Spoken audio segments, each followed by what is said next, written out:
জাতীয় নির্বাচন কমিশনের প্রস্তাব মেনে লোকসভা ভোটের আগে প্রার্থীদের খরচের ঊর্ধ্বসীমা বাড়ালো কেন্দ্র। এর আগে জাতীয় নির্বাচন কমিশন কেন্দ্রীয় আইন মন্ত্রকে চিঠি পাঠিয়ে প্রস্তাব দিয়েছিল লোকসভা ভোটে প্রার্থীর খরচের ঊর্ধ্বসীমা বাড়িয়ে ৭০ লক্ষ এবং উত্তর পূর্বের পাহাড়ি এবং সমতলের জন্য ৫৪ লক্ষ টাকা করা হোক।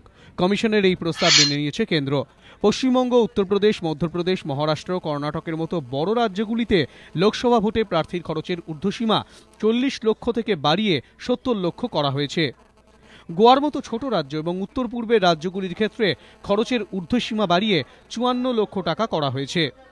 কেন্দ্রের এই সিদ্ধান্তের সমালোচনায় সরব হয়েছেন রাজ্যের মুখ্যমন্ত্রী। ফেসবুকে মমতা বন্দ্যোপাধ্যায় লিখেছেন, যে সরকার চলে যাচ্ছে এত গুরুত্বপূর্ণ নীতিগত বিষয়ে তাদের মনোভাব দেখে আমি শুধু বিস্মিতই নই, হতবাক।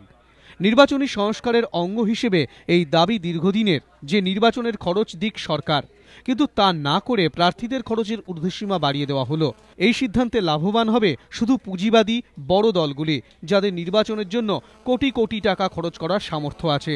তৃণমূলের মতো সঙ্গতিহীন দলগুলি কি করবে? এতে আমাদের মতো দলের অসুবিধা হবে। এই সিদ্ধান্তে দুর্নীতিকেই আরও প্রশ্রয় দেওয়া হলো। আমি এই সিদ্ধান্তের তীব্র নিন্দা করছি। এবিপি আনন্দ।